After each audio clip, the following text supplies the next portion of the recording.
Final decision என்ன இன்னும் எங்களை பார்க்க முடியல. ஃபைனல் டிசிஷன் எங்க டிசிஷன் என்னன்னா we want to stay put here.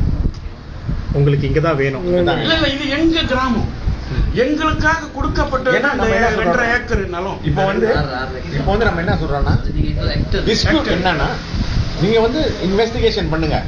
if அந்த டாக்குமெண்ட்ஸ் பேப்பர்ஸ் எல்லாம் கரெக்ட்டா இருந்துச்சு we willing to accept or leave also never mind. இல்ல ஒண்ணுமே வேணாம், நாங்க போய் சொன்னோம் இது எங்களோட சொத்து, எங்களோட இது. நீங்க வந்து அரசியல்வாதிகள் எங்களை மாத்திக்கிட்டாங்க.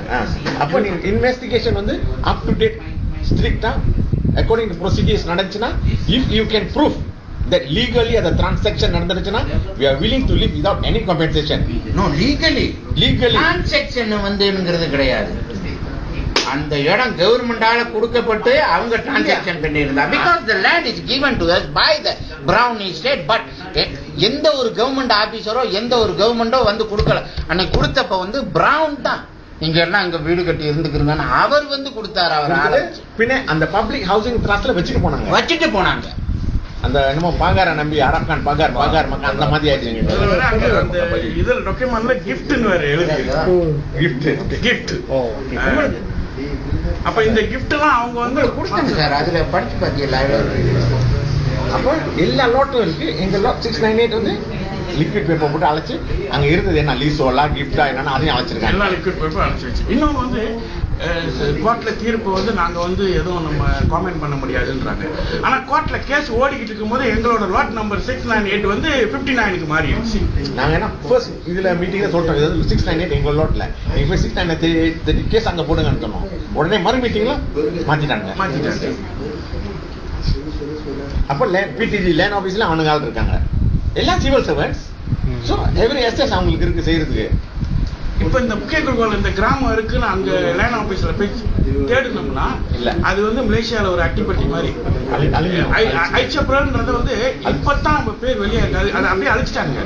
நீங்க என்ன மாதிரி தேடுனாலும் உங்களுக்கு கிடையாது.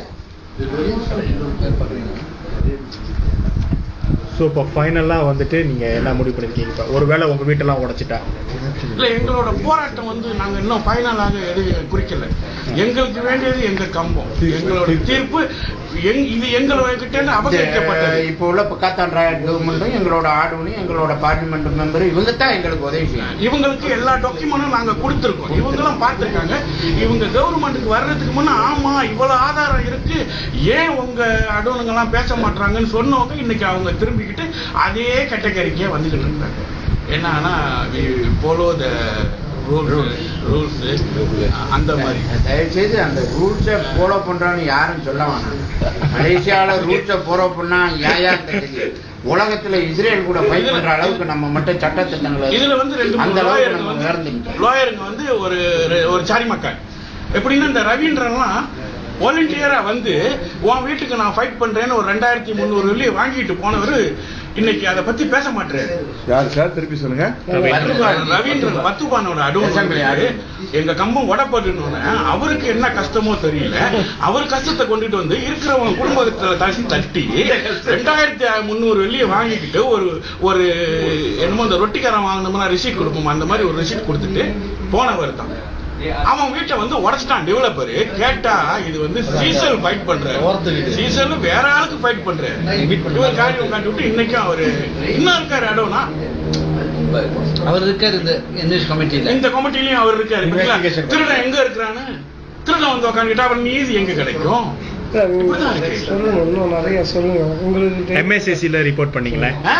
அது என்ன 206ல வந்து பிபிஆர்ல ரிப்போர்ட் செஞ்சோம். 2006 ஒரு ஆக்ஷனும் இல்ல. அப்புறம் இப்ப திருப்பி போய் எம்ஏசிசில ரிப்போர்ட் பண்ணோம். இன்வெஸ்டிகேஷன் செய்யறாங்களா செய்யலையான்னு தெரியல.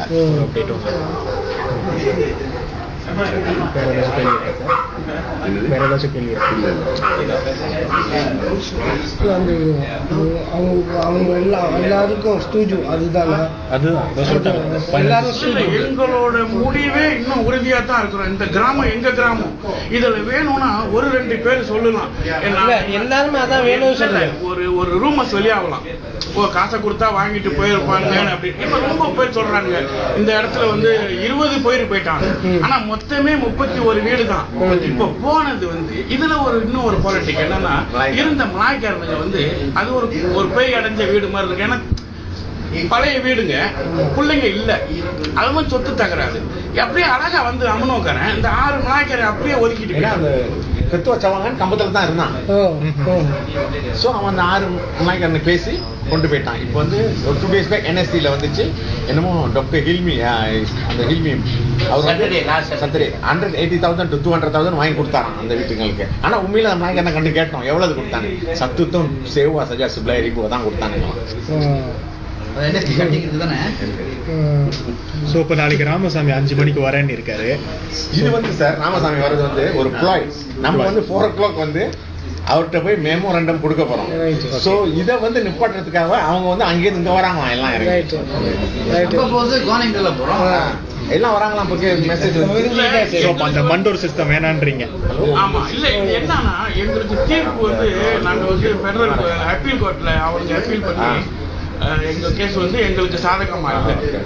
30 நாள் டேட் கொடுத்துட்டாங்க. நாங்களும் வந்து கேள்விப்பட்டோடனே எங்க அடோன்னு இருக்கிற எல்லாத்துக்கிட்டே சொல்லிட்டோம் வேண்டியவங்க. ஆனா வந்து கிராமத்துல பயந்து போய் 20 நாள் கழிச்சிட்டோம். ஒரு அடோனும் வரல, DCM வரல, யாருமே வரல. 23 நாள் கழிச்சு 24வது நாள் ஒரு சின்ன ஒரு பேப்பருக்கு ஒரு நியூஸ் கொடுத்தோம்.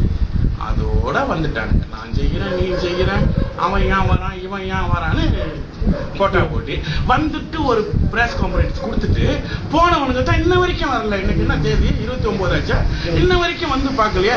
இதை பார்த்தோம்னா நாங்க ஏன் ராயர் வீட்டு வாசல்ல போய் உட்காந்துருக்கிறோம்? எங்களுக்கு பொண்டாட்டி பிள்ளை இல்ல, பொழப்பு இல்லையா? அவர் வீட்டுல இருந்தாரா அந்த அன்னைக்கு? ஆனா இருந்திருப்பாருன்றது என்னோட யூகம். ஏன்னா நான் தான் முதல்ல போனேன், விளக்குலாம் நல்லா இருந்துச்சு. ஆனா நாங்க கூட்டம் கூடணும்னு டக்குன்னு முன் விளக்கெல்லாம் அடைஞ்சிருச்சு. அது உள்ளுக்கு வேலைக்காரி இருந்தாரா வேலைக்காரன் இருந்தானா நம்மளுக்கு தெரியாது. ஆனா வெளியில வரல. நீ வரணும்னா வந்திருக்கலாம். நீ எங்க இருக்க? ஜப்பான்லயா? போன் அடிச்சீங்களா? அப்பயே போறதுக்கு முன்னே சொல்லிட்டோம்.